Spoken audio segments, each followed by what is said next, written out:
राधे राधे, हरे कृष्णा। कार्तिक पूर्णिमा के दिन पवित्र नदियों में स्नान करने की परंपरा है और उसके बाद अपने सामर्थ्य के अनुसार दान दिया जाता है।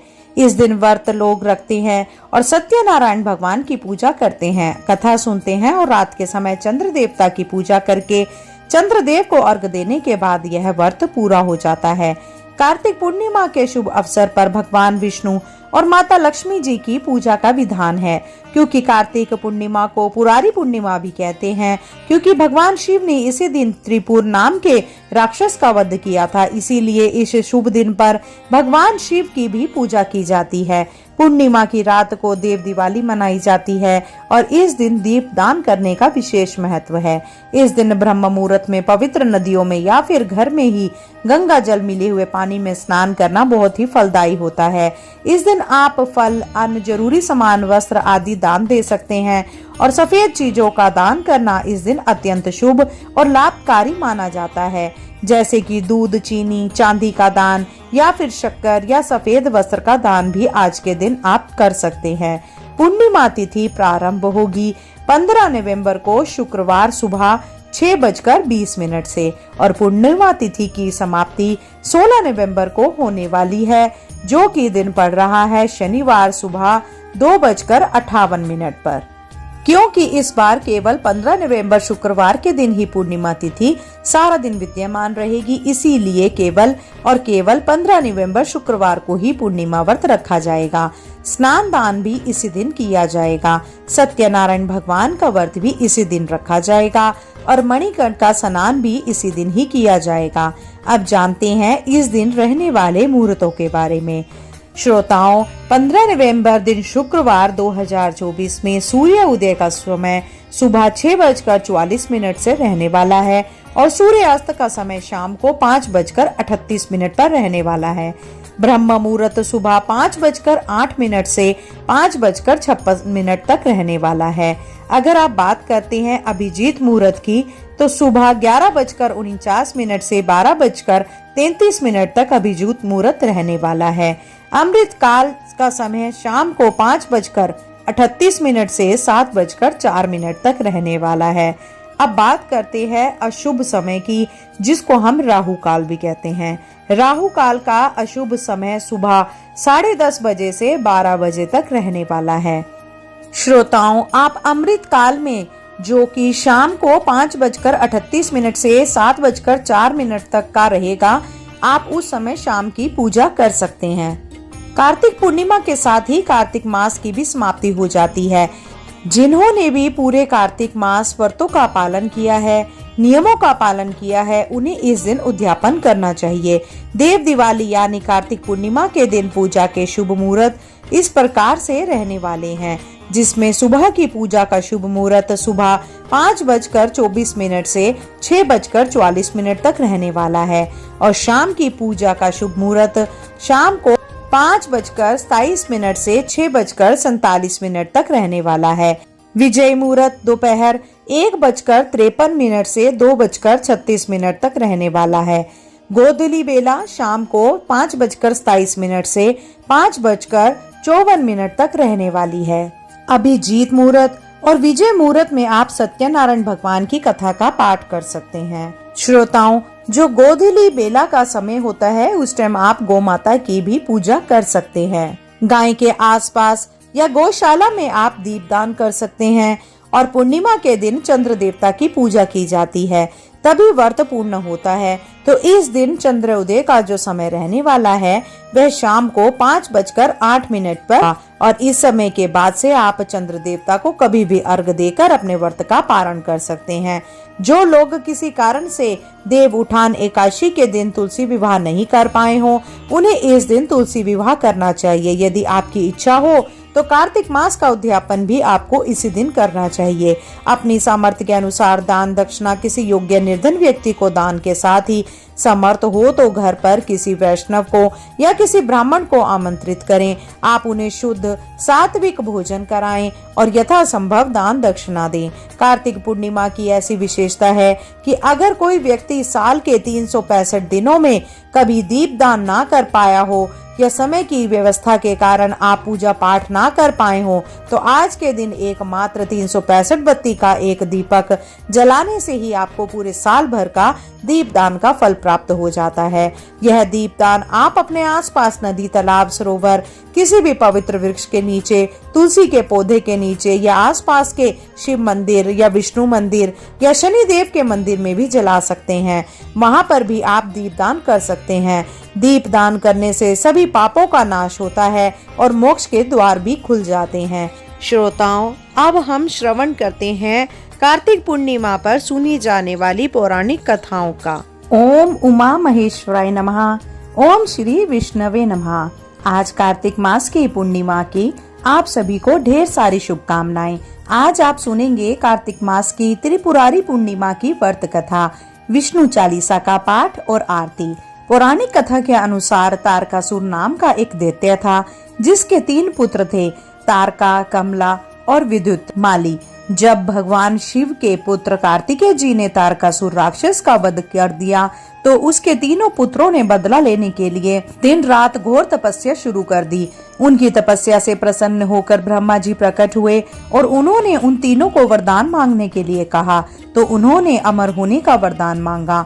ब्रह्मा जी यह बात अच्छे से जानते थे कि यदि उन्हें यह वरदान दे दिया तो वे अपनी शक्तियों का गलत इस्तेमाल करेंगे और सभी को परेशान करेंगे, इसीलिए उन्होंने यह वरदान देने से साफ मना कर दिया।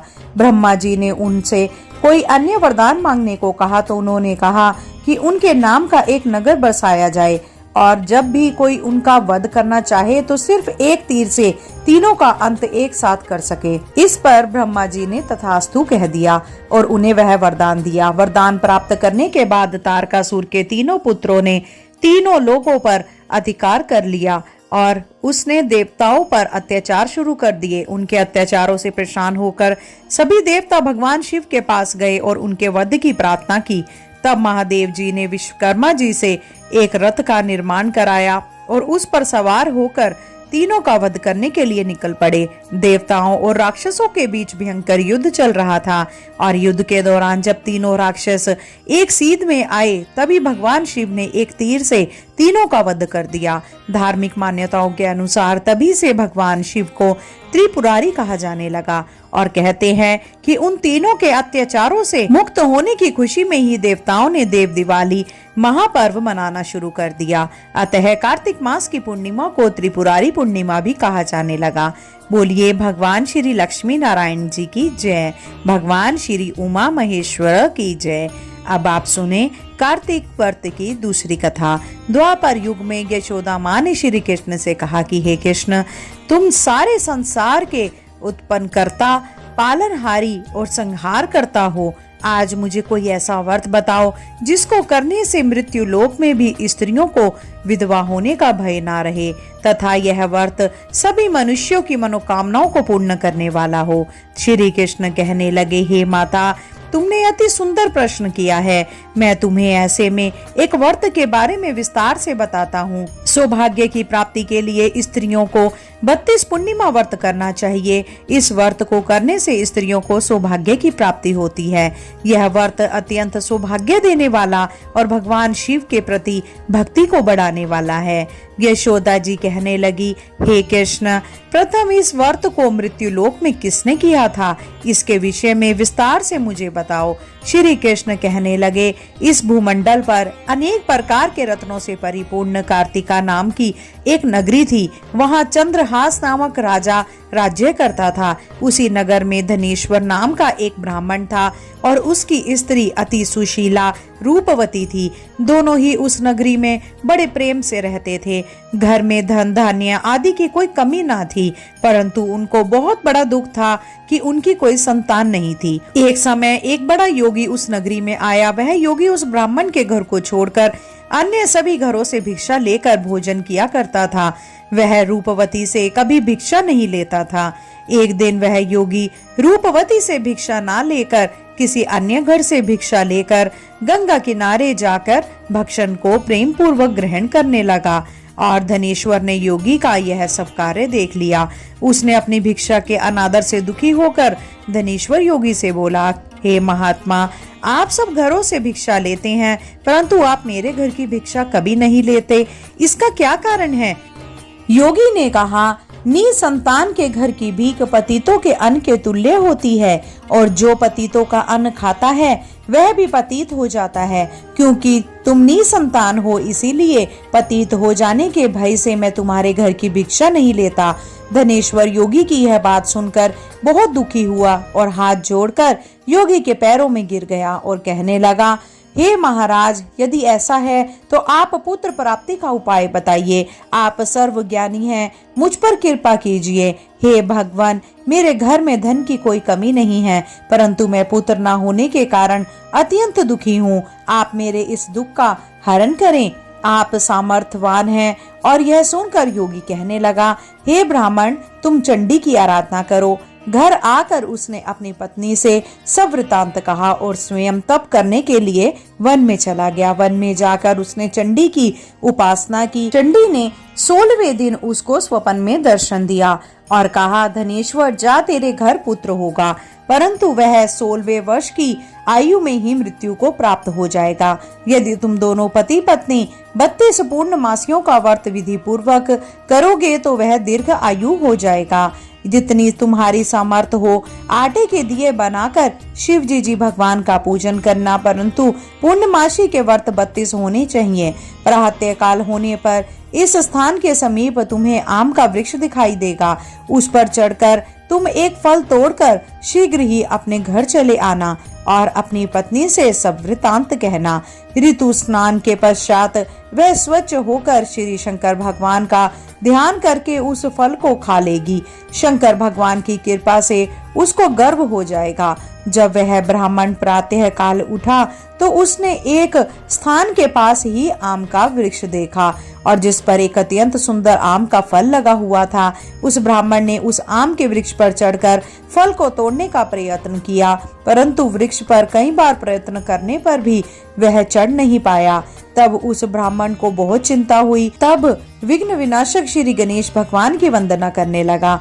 हे दयानिधि, अपने भक्तों के विघ्न का नाश करके उनके मंगल कार्य को करने वाले, दुष्टों का नाश करने वाले, रिद्धि सिद्धि प्रदान करने वाले, आप मुझ पर कृपा करके इतना बल दें कि मैं अपने मनोरथ को पूरा कर सकूं। इस प्रकार से गणेश जी की प्रार्थना करने पर उनकी कृपा से धनेश्वर वृक्ष पर चढ़ गया और उसने सुंदर आम के फल को तोड़ लिया। और गणेश्वर ने सोचा कि वरदान से फल मिला था वो यही है और कोई फल तो दिखाई नहीं दे रहा। धनेश्वर ब्राह्मण ने जल्दी से घर जाकर अपनी पत्नी को वह फल दे दिया और उसकी पत्नी ने अपने पति के कहे अनुसार उस फल को खा लिया और वह गर्भवती हो गई। देवी जी की असीम कृपा से उसे एक अत्यंत सुंदर पुत्र उत्पन्न हुआ, जिसका नाम उन्होंने देवीदास रखा। माता पिता के हर्ष और शोक के साथ वह बालक शुक्ल पक्ष के चंद्रमा की भांति अपने पिता के घर में बड़ा होने लगा। माता भवानी की कृपा से वह बालक बहुत ही सुंदर, सुशील, विद्या पढ़ने में बहुत ही निपुण हो गया और दुर्गा जी की आज्ञा अनुसार उसकी माता ने 32 पूर्णमासी का व्रत रखना आरंभ कर दिया, जिससे उसका पुत्र बड़ी आयु वाला हो जाए। 1.25 वर्ष लगते ही देवीदास के माता पिता को बड़ी चिंता हो गई कि कहीं उनके पुत्र की इस वर्ष मृत्यु न हो जाए। इसीलिए उन्होंने अपने मन में विचार किया कि यदि यह दुर्घटना उनके सामने हो गई तो वो ये कैसे सहन करेंगे। इसीलिए उन्होंने देवीदास के मामा को बुलाया और कहा कि हमारी एक बहुत बड़ी इच्छा है कि देवीदास 1 वर्ष तक काशी में जाकर विद्या अध्ययन करे और उसको कहीं भी अकेला ना छोड़ना चाहिए। इसीलिए साथ में आप चले जाएं और 1 वर्ष के पश्चात इसको वापस ले आना। सब प्रबंध करके उसके माता पिता ने काशी जाने के लिए देवीदास के एक घोड़े पर बिठाकर उसके मामा के साथ भेज दिया, परंतु यह बात उसके मामा को या किसी और से नहीं बतलाई। धनेश्वर और उसकी पत्नी ने अपने पुत्र की मंगल कामना और दीर्घ आयु के लिए भगवती दुर्गा की आराधना और पूर्णमासियों का व्रत करना आरंभ कर दिया। इस प्रकार बराबर 32 पूर्णमासी के व्रत को उन्होंने पूरा किया। कुछ समय पश्चात एक दिन वह मामा और भांजा मार्ग में रात बिताने के लिए किसी गांव में ठहरे हुए थे।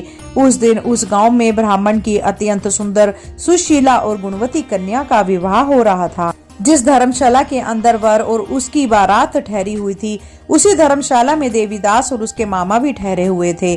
संयोगवश कन्या को तेल आदि चढ़ाकर मंडप आदि का कार्य किया गया, तो लग्न के समय वर को धनुर्वात हो गया। इसीलिए वर के पिता ने अपने कुटुंबियों से विमर्श करके निश्चय किया कि यह देवीदास मेरे पुत्र जैसा ही सुंदर है, मैं इसके साथ ही लग्न करवा दूं और बाद में विवाह के अन्य कार्य मेरे लड़के के साथ हो जाएंगे। ऐसा सोचकर देवीदास के मामा से जाकर बोला कि तुम थोड़ी देर के लिए अपना भांजा हमें दे दो, जिससे विवाह के लग्न का सब कार्य सुचारू रूप से हो सके। तब देवीदास का मामा कहने लगा, जो कुछ भी वधु पक्ष से कन्यादान के समय वर को मिले वह सब हमें दे दिया जाए, तो मेरा भांजा इस बारात का दूल्हा बन जाएगा। यह बात वर के पिता ने स्वीकार कर लेने पर उसने अपना भांजा वर बनने के लिए भेज दिया और उसके साथ सब विवाह कार्य विधि पूर्वक संपन्न हो गए। पत्नी के साथ वह भोजन करने के पश्चात बहुत उदासीन और दुखी हो गया। उसने सब बातें जो वर के पिता और उसके मामा में हुई थी लड़की को बता दी, और तब कन्या कहने लगी कि यह ब्रह्म विवाह की विपरीत कैसे हो सकता है। देव ब्राह्मण और अग्नि के सामने मैंने आपको ही अपना पति माना है, इसीलिए आप ही मेरे पति हैं। मैं आपकी ही पत्नी हूँ, अन्य किसी की भी नहीं। देवीदास ने कहा, ऐसा मत करिए, क्योंकि मेरी आयु बहुत कम है। मेरे पश्चात आपकी क्या गति होगी, इन बातों को अच्छी तरह से विचार कर लो। परंतु वह दृढ़ विचारों वाली लड़की थी। वह बोली, जो आपकी गति होगी वही मेरी गति होगी। प्रातः काल देवीदास ने अपनी पत्नी को 3 नगों से जड़ी हुई एक अंगूठी दी, एक रुमाल दिया और बोला, हे प्रिय, इसे लो और संकेत समझकर स्थिर चित हो जाओ। मेरा मरण और जीवन जानने के लिए एक पुष्प वाटिका बना लो, उसमें सुगंध वाली एक नव मालिका लगाओ और उसको प्रतिदिन जल से सींचा करो और आनंद के साथ खेलो कूदो और उत्सव मनाओ। जिस समय और जिस दिन मेरा प्राणांत होगा यह फूल सूख जाएंगे, और जब यह फिर से हरे हो जाए तो समझ लेना मैं जीवित हूँ। यह बात निश्चय करके समझ लेना, इसमें कोई भी संशय नहीं है। इतना कहकर देवीदास वहां से चला गया और प्रातः काल होते ही वहां पर गाजे बाजे बजने लगे, और जिस समय विवाह कार्य समाप्त करने के लिए वर तथा सब बाराती मंडप में आए तो कन्या ने वर को भली प्रकार से देखकर अपने पिता से कहा, यह मेरा पति नहीं है, मेरा पति वही है जिसके साथ रात्रि में मेरा पानी ग्रहण हुआ था। इसके साथ मेरा विवाह नहीं हुआ है। यदि यह वही पुरुष है तो बतलाइए कि मैंने इसको क्या दिया। वधु पक्ष और कन्या पक्ष कन्यादान के समय जो आभूषण आदि दिए गए थे वह दिखाए, तथा रात में क्या गुप्त बातें मैंने इनसे कही वह सब सुनाइए। यह सब कहने के अनुसार ही वर को बुलाया गया। कन्या की यह सब बातें सुनकर वह कहने लगा, मैं नहीं जानता। इसके पश्चात लज्जित होकर वह वहां से चला गया और सारी बारात भी अपमानित होकर वहां से लौट गई। भगवान श्री कृष्ण बोले, हे माता, इस प्रकार श्री देवीदास काशी विद्या अर्चन के लिए वहां से चले गए, और जब कुछ समय बीत गया तो काल से प्रेरित होकर एक सर्प रात्रि के समय उसको डसने के लिए वहां पर आया। उस विषधर के प्रभाव से उसके शयन का स्थान चारों ओर से विष की ज्वाला से विषैला हो गया, परंतु व्रत के प्रभाव से उसको काट नहीं पाया, क्योंकि पहले ही उसकी माता ने 32 पूर्णमासी का व्रत रखा था। इसके बाद मध्याह्न के समय स्वयं काल वहां आया और उसके शरीर से प्राणों को निकालने का प्रयत्न करने लगा, जिससे वह मूर्छित होकर पृथ्वी पर गिर गया। उसी समय माता पार्वती के साथ भगवान शंकर वहां आए। उसको मूर्छित दशा में देखकर माता पार्वती जी ने शंकर जी से प्रार्थना की, हे महाराज, इस बालक की माता ने पहले ही 32 पूर्णिमा का व्रत पूरा किया था, जिसके प्रभाव से आप इसको प्राण दान दें। माँ भवानी के कहने पर भक्तवत्स भगवान शिव ने उसको प्राण दान दे दिया। इस व्रत के प्रभाव से काल को भी पीछे हटना पड़ा और देवीदास स्वस्थ होकर बैठ गया। उधर उसकी पत्नी उसके काल की परीक्षा किया करती थी। जब उसने देखा कि उस पुष्प वाटिका में पुष्प कुछ भी नहीं रहे तो उसको अत्यंत आश्चर्य हुआ, लेकिन जब वह जैसे ही हरी भरी हो गई तो वह जान गई कि अब उसका पति ठीक ठाक है, वह जीवित हो गया है। यह देखकर वह बहुत प्रसन्न हो उठी। अपने पिता के कहने लगी पिताजी, मेरे पति जीवित हैं, आप उनको ढूंढिए। जब 1.25 वर्ष व्यतीत हो जाए तो देवीदास भी अपने मामा के साथ काशी जी चला गया। इधर उसके ससुर उसको ढूंढने लगे और अपने घर से ही जाने ही वाले थे कि वे दोनों मामा भांजे वहां पर आ गए। उनको आया हुआ देखकर उनके ससुर को बड़ी प्रसन्नता हुई और वह उन्हें अपने घर ले आए। उस समय नगर के निवासी भी वहां इकट्ठा हो गए और सब ने निश्चय किया कि अवश्य ही इस बालक के साथ कन्या का विवाह हुआ था। उस बालक को कन्या ने जब देखा तो पहचान लिया कि यह तो वही है जो संकेत कर कर गया था। कुछ दिन बाद देवीदास ने अपनी पत्नी और मामा के साथ अपनी ससुर के घर से बहुत सारे उपहार लेकर अपने माता पिता के घर गए और अपने गांव के निकट पहुंचने पर कई लोग जाकर उसके माता पिता को पहले ही खबर देने चले गए कि तुम्हारा पुत्र देवीदास अपनी पत्नी और मामा के सहित आ रहा है। ऐसा समाचार सुनकर माता पिता को विश्वास नहीं हुआ, परंतु जब और लोगों ने भी आकर यही बात उन्हें बतलाई तो उनको बड़ा आश्चर्य हुआ। लेकिन थोड़ी देर में देवीदास ने आकर अपने माता पिता के चरणों में अपना सर रखकर प्रणाम किया और उसकी पत्नी ने अपने सास ससुर के चरणों को स्पर्श किया तो माता पिता ने अपने पुत्र और पुत्र वधू को हृदय से लगा लिया और दोनों की आंखों से प्रेम अश्रु बहने लगे। अपने पुत्र और पुत्र वधू के आने की खुशी में धनेश्वर ने बड़ा ही भारी उत्सव किया और ब्राह्मणों को दान दक्षिणा देकर प्रसन्न किया। श्री कृष्ण भगवान कहने लगे, इस प्रकार धनेश्वर 32 पूर्णमासियों के व्रत के प्रभाव से पुत्रवान हो गया और जो भी स्त्रियां 32 पूर्णिमासी का व्रत को करती हैं वे जन्म जन्मांतर के वैधव्य का दुख नहीं भोगती और सदैव सौभाग्यवती रहती हैं। व्रत करने वाला चाहे स्त्री हो या पुरुष भगवान शंकर की कृपा से संसार के सकल आनंद भोग कर अंत में आवागमन रहित होकर शिवलोक को प्राप्त होता है। प्रेम से बोलिए श्री लक्ष्मी नारायण भगवान की जय, उमा महेश्वर भगवान की जय। चलिए श्रोताओं, अब हम रसमान करते हैं विष्णु चालीसा का। विष्णु सुनिए विनय सेवक की चित लाए, किरत कुछ वर्णन करूं दीजे ज्ञान बताए। नमो विष्णु भगवान खरारी, कष्ट नशावन अखिल बिहारी। प्रबल जगत में शक्ति तुम्हारी, त्रिभुवन फैल रही उजियारी। सुंदर रूप मनोहर सूरत, सरल स्वभाव मोहिनी मूरत। तन पर पीताम्बर अति सोहत, बैजंती माला मन मोहत। शंख चक्र कर गदा बिराजे, देखत दैत्य असुर दल भाजे। सत्य धर्म मद लोभ न गाजे, काम क्रोध मद लोभ न छाजे। संत भक्त सज्जन मन रंजन, दनुज असुर दुष्टन दल गंजन। सुख उपजाए कष्ट सब भंजन, दोष मिटाए करत जन सज्जन। पाप काट भव सिंधु उतारण, कष्ट नाश कर भक्त उबारण।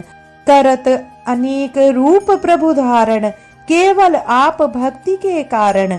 धरणी धेनु बन तुम्हें पुकारा, तब तुम रूप राम का धारा। भार उतार असुर दल मारा, रावण आदिक को संहारा।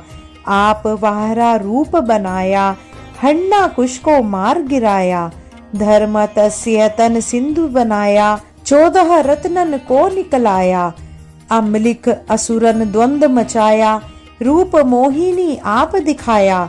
देवन को अमृत पान कराया, असुरन को छवि से बहलाया। कुर्म रूप धर सिंधु मजाया, मंद्राचल गिरि तुरंत उठाया।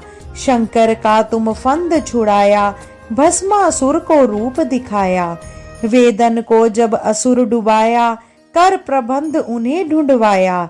मोहित बनकर खलिल नचाया, उसही कर से भस्म कराया। असुर जलंधर अति बलदाई, शंकर से उन किन्हीं लड़ाई। हार पार शिव सकल मनाई, कीन सती से छल खल जाई। सुमिरन कीन तुम्ही शिव रानी, बतलाई सब विपत कहानी। तब तुम बने मुनीश्वर ज्ञानी, वृंदा की सब सुरती भुलानी। देखत 3 दनुज शैतानी, वृंदा आए तुम्हें लपटानी। हो स्पर्श धर्म शती मानी, हना असुर उर शिव शैतानी। तुमने ध्रुव प्रहलाद उबारे, हिरण्याकुश आदिक खल मारे। गणिका और अजामिल तारे, बहुत भक्त भव सिंधु उतारे। हरहु सकल संताप हमारे, कृपा करहु हरि सिरजन हारे। देखे हूँ मैं निज दर्श तुम्हारे, दीन बंधु भगतन हितकारे। चहत आपका सेवक दर्शन, करहु दया अपनी मधुसूदन। जानू नहीं योग्य जप पूजन, होए यज्ञ स्तुति अनुमोदन। शील दया संतोष सुलक्षण, विदित नहीं वर्त बोध विलक्षण। करहूं आपका किस विधि पूजन, कुमति विलोक होत दुख भीषण। करहु प्रणाम कौन विधि सुमिरन, कौन भांति में करहु समर्पण। सुर मुनि करत सदा सेवकाई, हर्षित रहत परम गति पाई। दीन दुखिन पर सदा सहाई, निज जन जान लेवई अपनाई। पाप दोष संताप नशाओ, भव बंधन से मुक्त कराओ। सुख संपत्ति दे सुख उपजाओ, निज चरणन का दास बनाओ। निगम सदा ये विनय सुनावे, पढ़े सुने सो जन सुख पावे। बोलो श्री हरि विष्णु भगवान की जय। श्रोताओं, अब विष्णु जी की आरती गाते हैं। ओम जय जगदीश हरे, स्वामी जय जगदीश हरे। भक्त जनों के संकट, भक्त जनों के संकट क्षण में दूर करे। ओम जय जगदीश हरे। जो ध्यावे फल पावे, दुख बिन से मन का। सुख संपत्ति घर आवे, कष्ट मिटे तन का। ओम जय जगदीश हरे। मात पिता तुम मेरे, शरण गहूँ मैं किसकी। तुम बिन और न दूजा, प्रभु बिन और न दूजा। आस करूँ मैं जिसकी। ओम जय जगदीश हरे। तुम पूर्ण परमात्मा, तुम अंतर्यामी। पार ब्रह्म परमेश्वर, पार ब्रह्म परमेश्वर। तुम सबके स्वामी। ओम जय जगदीश हरे। तुम करुणा के सागर, तुम पालन करता। मैं मूरख खल कामी, मैं मूरख खल कामी। कृपा करो भरता। ओम जय जगदीश हरे। तुम हो एक अगोचर, सबके प्राणपति। किस विधि मिलूं दया में, किस विधि मिलूं दया में। तुमको मैं कुमति। ओम जय जगदीश हरे। दीन बंधु दुख हरता, तुम ठाकुर मेरे। अपने हाथ उठाओ, अपने हाथ उठाओ। द्वार पड़ा मैं तेरे। ओम जय जगदीश हरे। विषय विकार मिटाओ, पाप हरो देवा।